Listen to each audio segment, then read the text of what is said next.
Após o atentado, o Colégio Goiáses tenta voltar à rotina e divulga um calendário para retomar as aulas. A unidade escolar também vai realizar uma cerimônia religiosa para lembrar as vítimas da tragédia. A reportagem sobre esse assunto você acompanha agora com Lucílio Macedo. Hoje, às 6 horas da tarde, haverá um culto ecumênico que deve reunir pais, professores e alunos da escola. A celebração acontece em frente ao colégio onde a tragédia aconteceu. Moradores do conjunto Riviera, onde fica o colégio, também são esperados. Em uma reunião, representantes do Colégio Goiáses já definiram quando as aulas serão retomadas. Na segunda-feira, dia 30 de outubro, voltam os alunos do ensino infantil e na terça, os estudantes do ensino fundamental. O aluno do 8º ano que atirou contra os colegas na última sexta-feira, no final da manhã, foi transferido ontem da delegacia que apura atos infracionais, onde estava apreendido, para um centro de internação. Por motivo de segurança do menor de 14 anos, o local não foi divulgado. A mãe dele, uma subtenente da PM responsável pela arma utilizada na tragédia, continua internada. Ela foi hospitalizada em estado de choque assim que recebeu a notícia que o filho havia disparado contra colegas da escola. 6 alunos foram baleados. Os estudantes João Pedro Calembo e João Vitor Gomes, ambos de 13 anos, morreram no local.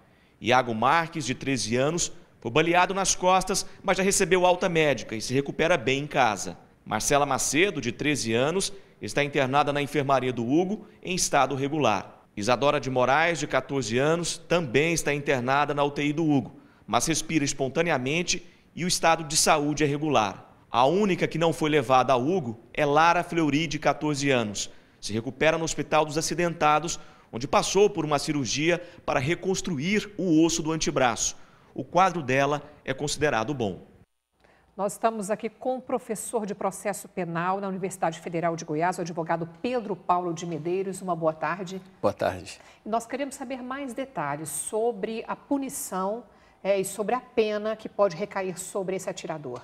Bem, pela legislação, o que pode acontecer com uma pessoa, eu vou falar aqui de uma forma muito geral, o que pode acontecer com um adolescente que comete um ato infracional, que seria o crime, caso ele fosse adulto, mas como não é adulto, dá-se o nome de ato infracional, é que ele pode, inicialmente, ter uma internação cautelar, ou seja, provisória, porque ele ainda não está processado, não está condenado.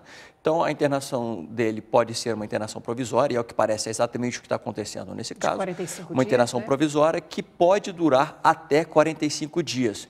Ou seja, pode ser por um período até inferior, mas até 45 dias, desde que se demonstre a necessidade. Agora, professor, até 45 dias, todos os procedimentos devem ser concluídos também dentro desse prazo para que a justiça determine o que vai acontecer com ele? A legislação diz que a apuração deve ser concluída em até 45 dias, que é exatamente para não ultrapassar esse prazo máximo da internação provisória. Depois disso, tem que vir uma sentença, uma decisão final, quanto é culpado ou inocente. Essa internação provisória ele deve ficar na delegacia ou tem alguma unidade? Bom, o ideal é que a legislação diz que ele tem que ficar numa unidade especial para menores. Caso não haja, que ele fique ao menos no lugar separado de adultos. Existe em Goiânia essa unidade especial? Bem, há um lugar, normalmente eles ficam na delegacia especializada na infância e juventude, em lugar específico para recebê-los. Agora, a pena máxima para menor infrator é de 3 anos, mas isso depende muito também do juiz. Exatamente. Há várias penas previstas para menores infratores. A mais grave delas é a internação definitiva,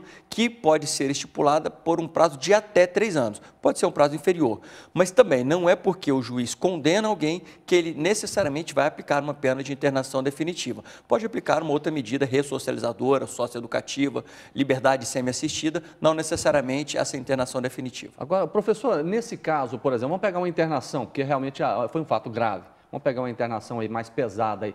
O que ele faria nessa unidade? Que trabalho ele teria para se ressocializar? Bem, essas são medidas... Ou não existe? Bom, a legislação diz que o Estado tem que fomentar a ressocialização desse menor nesse período de internação. Então, ele tem que ter assistência de psicólogo, de psicoterapeutas, de assistente social, pessoas especializadas em cuidar desse menor e ressocializar. Mas tem isso nessas unidades Bom, hoje? até onde eu sei, nós não temos isso no Estado. Nós temos pessoas especializadas, mas elas não conseguem cuidar da demanda de tantos jovens que nós temos aqui no Estado. Infelizmente, né? Agora, vamos falar dos familiares, além de enfrentarem toda a dor dessa tragédia, o que eles têm direito?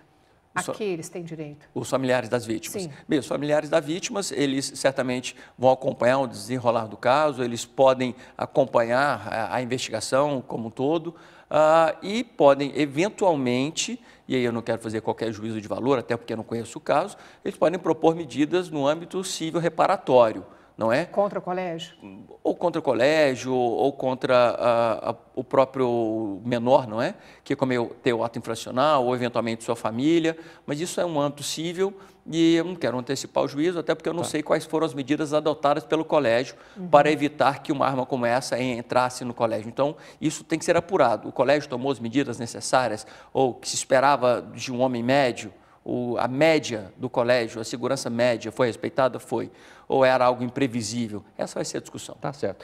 Nós conversamos com o professor da Universidade Federal de Goiás em processo penal, Pedro Paulo de Medeiros. Obrigado, boa tarde ao senhor. Eu que agradeço a oportunidade, boa tarde a todos.